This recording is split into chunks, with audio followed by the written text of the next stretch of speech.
Part 3, video collage.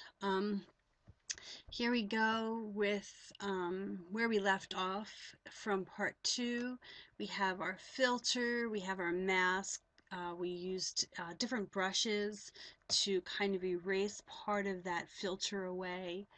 And we talked about the blend modes, and we talked about the brushes and how to add in different brushes. Um, by clicking here and clicking your gear. You have these to choose from, or you could click in a load brush and go out to that folder and add in some brushes from there.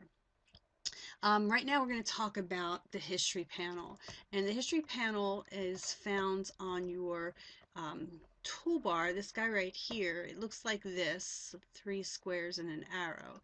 And the history panel is great. It shows you the steps that you've taken. It lets you go backwards in time. It lets you decide if you want to keep something or get rid of something.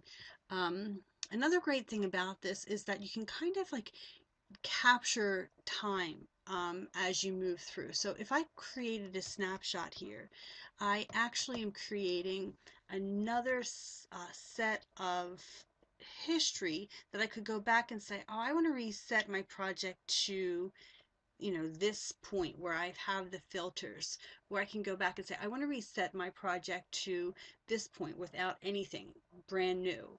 So these little snapshots right here are great for resetting or trying something different. And you can, pretty much capture time by clicking on this create new snapshot camera icon to let you do that. So I just want you to be aware of that. And Control Z, it works for one time. If you need to do multiple, Control Alt Z will let you do multiple undo. Um, okay, so the next thing that I want to do is create a vignette. And we're going to create the vignette on this bottom layer. So I'm going to hide this top layer, our filter layer, and I'm going to come down and click on layer 0. Now, a vignette is basically just kind of like rounding out the edges and having it appear as though there's like a black around the edges or white or whatever you choose it, but it just kind of like gives like a feathery kind of look around the edges of the picture. So how you do that is you're going to go to your rectangle marquee tool right here, click on it, then you're going to come up to your option bar and you're going to choose a feather number. Now, the higher the number, the more rounded your rectangle is going to be. And this number is relative to the size of the picture. So again, we know that image size, my picture is 36 by 24 inches. So that's, pretty big. So 250 is going to work pretty good for mine. If yours is smaller, it might be too much like a circle. It might not even work. So you might need to come down in this number, like maybe try like 150 or something like that. But you just kind of have to experiment to see what is a good number. Okay, so what I'm going to do is I want to kind of frame in this blueberry. So I'm going to take the rectangle marquee and draw around about like this. And I see that it pops into a rounded rectangle, which is what I want. And what's going to happen is these outside edges here are going to look like they've disappeared. They're going to become transparent. And now the way that we're going to do that is, right now what's going on is the center part of this picture is selected. The marching ants are saying that this part is selected. Now what I want to do is I want to inverse my selection so that the outer part of this picture is selected. So I can go to select inverse or Control Shift I, depending on what you like to do. And that's going to make it so that the outside of my image is now selected. I'm going to press the delete key on my keyboard. Now what you can see here is that it gradually becomes transparent, and that's the look that we're looking for with this feather, with this vignette. The more close the feathering piece of the rectangle is, the more transparent you're going to get. And I could keep on pressing delete, and it's going to delete more and more as it comes to the center.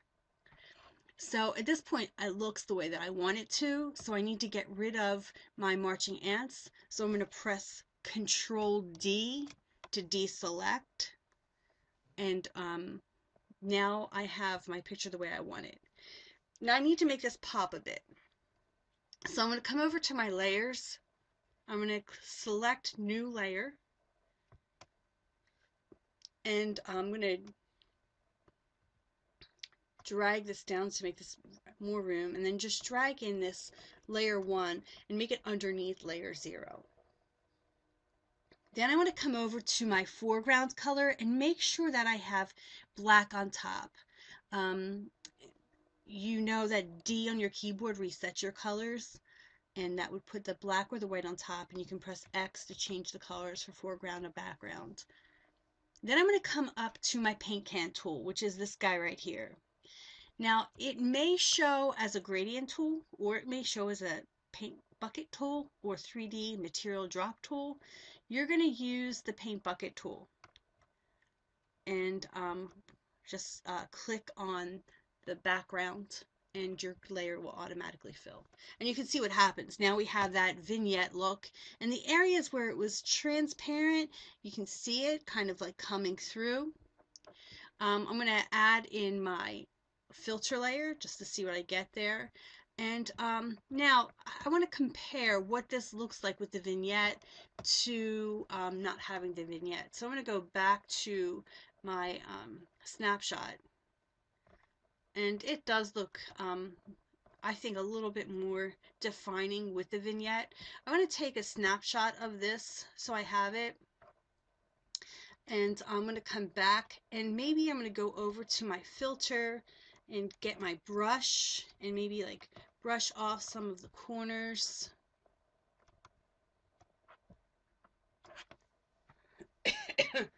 And that's how you create a vignette.